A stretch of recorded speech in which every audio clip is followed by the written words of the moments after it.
Hey everyone, this is Mike from the Comic Book Trove, back today with another book review, and today I'm going to be taking a look at a Marvel Gallery edition, and of course what I have here is the Spider-Man The Wedding Album collection featuring the original story of Peter Parker and Mary Jane Watson's wedding, plus quite a good collection of extra stuff on top of that as well.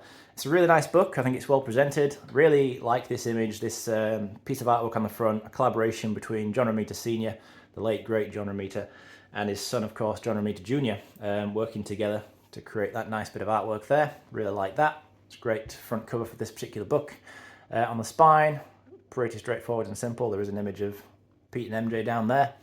And on the back, this great image from issue 290 in here, the proposal. So this is a cool collection. So it's only the second gallery edition I've actually looked at on the channel. Previously I've taken a look at Spider-Man Blue. I do plan to pick some more of these up as time goes on, because having kind of just recently discovered this format for myself, I do like it. I don't think it's going to overtake omnibuses as being my favourite format of collection, but yeah, I do like these books. I think they're very nice, well collected, well presented. And this one here, so we start off with this contents page which shows the different writers, artists, letterers, etc. all contributing to the work in here. Quite a large group of people all playing a part in making these stories. But then we jump straight into Amazing Spider-Man issue 290, this being the, what I guess we can call the proposal issue. And I will say, as I flick through these pages, it should probably come as no spoiler, first of all, that in here Peter and MJ do of course get married. This was the beginning of what was for a long time the status quo of Amazing Spider-Man, where those two were together, right up until of course the infamous One More Day story. And ever since then, of course, Marvel have been particularly reluctant to really ever let these characters get back together properly, and that's probably never been more apparent than it is at the moment with the current Zeb Wells run, in terms of showing just the lengths that they will go to keep Peter and Mary Jane apart. It's quite frustrating, really, for fans such as myself who really think that Peter Parker and Mary Jane is kind of the ultimate comic book couple. But with all that in mind, it's nice to kind of go back and revisit this this simpler time, this better time, in my opinion, or at least the very beginning of that era, where these two did get together. Now, this first issue collected in here, 290, is quite a good one. It features Peter going around basically realizing or deciding that something is missing from his life, and he ultimately concludes that it's a partner. He's missing that personal connection. He wants to share his life with somebody.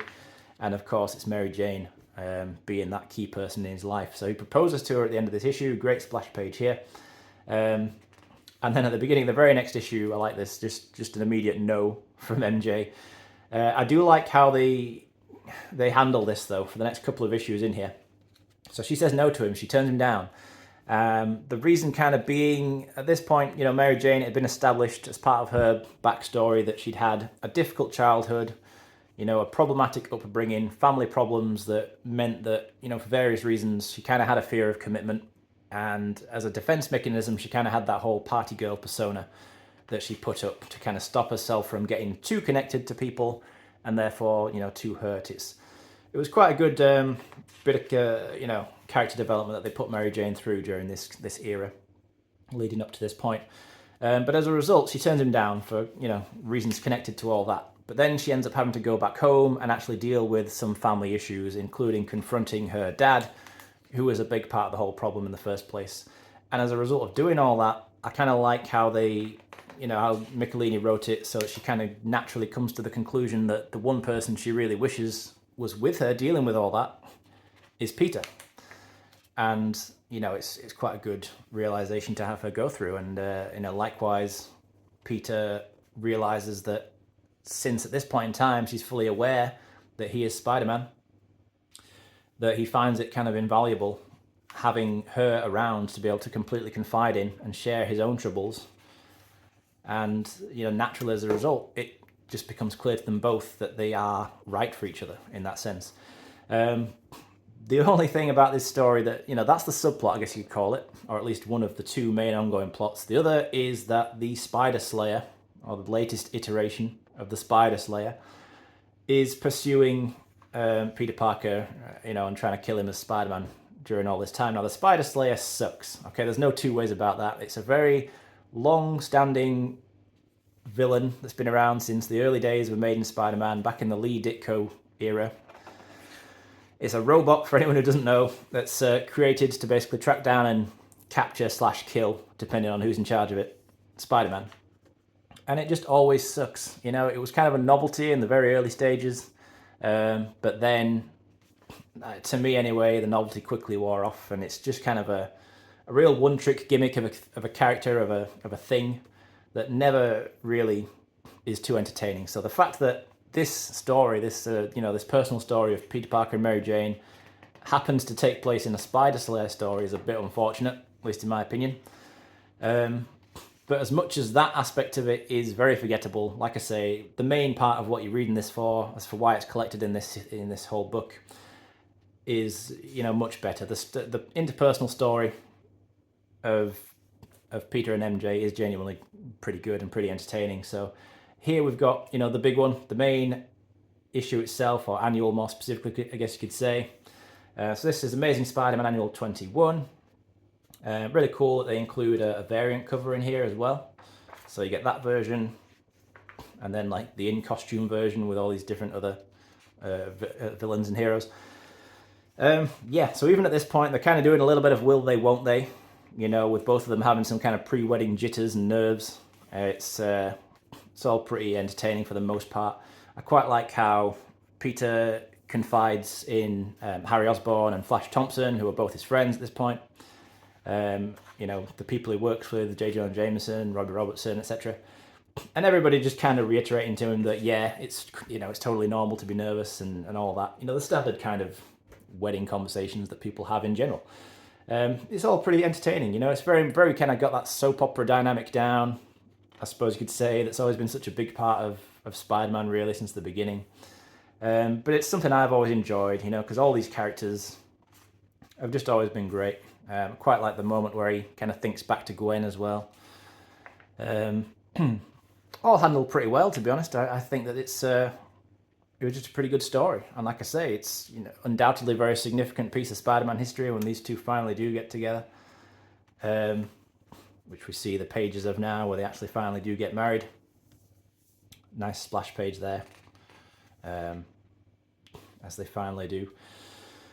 And yeah, so we get that. Then we get the honeymoon issue, which is actually an annual of Spectacular Spider-Man. So this being written by Christopher Priest, going by the name James Owsley at this point in time. This features a character who, to me at least, is pretty forgettable. This guy here, the Puma. Basically, though, aside to that, Peter and MJ, they go away to, I think they're in France, if I remember rightly. They're going to stay in a villa there. And this is quite an interesting story where Peter kind of has some insecurities about MJ's lifestyle, because she's at this point, she's like a supermodel, hangs out with some kind of flashy crowds, goes to a lot of high-end parties and all that sort of stuff with people way, way richer than Peter, and you can't help but feel that how is he meant to compete with that kind of lifestyle? How can he provide her with the sort of thing that she is accustomed to? So I won't spoil exactly kind of how that thought process plays out, and how MJ kind of comforts him, or any of that sort of thing. But it's pretty good. At the meantime, in terms of the Spider-Man side of stuff, Peter ends up working with this Puma, doing a kind of mission with him. It's pretty good overall. They're not my very favourite Spider-Man stories, I'll say that. But I think that, like I say, it's undeniably very much a key part of the character's history. And they are fun and entertaining stories. And I just think that it's really well collected in here. So beyond those issues, that's kind of the main story. We'll then get some extra stuff, different promotional kind of pieces of artwork. This here is, I think, this is like a complete sort of visual history of Peter and MJ's, time together from the beginning. So we get the classic stuff here, John Romita's initial page where she burst onto the scene, face it, Tiger, you just hit the jackpot and all that. And then we get a lot of images here, just kind of showing the highlights, really, of how their relationship developed over the years. Obviously, initially, Gwen was the main love interest on the scene, really, but, we see pages here of obviously what happened to Gwen, and then subsequently how Mary Jane and Peter kind of came together and came closer. This is just a really nice addition to the book, a really good thing to kind of throw in here and collect alongside the main material. And it was interesting to kind of flick through it and see it collected in this way. I think it's really cool, you know. And this image here, I love this John Romita sketch there, really nice, just kind of light-hearted image of MJ on the hammock, the web hammock. Not brand deck, very skippable. Yeah, so get one of these stories in here. I never liked these. They're kind of these goofy cartoony things. But then there are a couple of what if stories. So there's what if Spider-Man had not married Mary Jane, and there's also what if Peter married Black Cat as well. Both of these are illustrated by Jim Valentino, who I think is a fairly underrated artist, to be honest. He doesn't really get talked about very much. He was, of course, one of the Image co-founders with the likes of Todd McFarlane, Mark Silvestri, Rob Liefeld, etc. But yeah, just some pretty good artwork on here. Black Cat making an appearance, Venom making an appearance. No, what ifs are always pretty interesting, you know. Never necessarily the best stories, not in my opinion anyway, but they're pretty cool to see these alternate takes, these different versions. Here's the what if Spider-Man married Black Cat story. Won't spoil how these kind of turn out, in case you haven't read through them necessarily. They're quite entertaining. But yeah, I do like Valentino's artwork on there. I think it's pretty cool. And then there's some more stuff as well. Some like, I think this is like interviews. And then they do all this, there's all this stuff like with showing off her dress. Yeah, here we go. Showing off the dress, and like the idea being that you can cut these out and stick them on her. Definitely wouldn't recommend anyone doing that with this book if you could pick it up, but yeah, who am I to tell you what to do with your own book? But yeah, all in all, just a cool collection and a nice celebration of this classic, iconic comic book relationship. Such a shame, isn't it, really, that Marvel just won't let these two be together anymore. But, you know, Spider-Man fans, we can live in hope. Maybe one day they'll see the light and reunite this couple. But for now, at least, you can always go back and revisit these early days, these earlier years, and kind of just live in the past, I suppose. Always liked this, you know, this Eric Larson image as well, the two of them together. Not a huge fan of Eric Larson's Spider-Man, but I always thought that was pretty good. But anyway, that's that then, the Wedding Album Gallery Edition. Let me know what you think of this book, if you already have it, or if it's something you may be wanting to pick up. Definitely recommended for any big Spider-Man fans. I think it's a good book to add to the collection. And thanks as always for watching this all the way through. You know, that's appreciated as always. I'll be back in soon to discuss something else.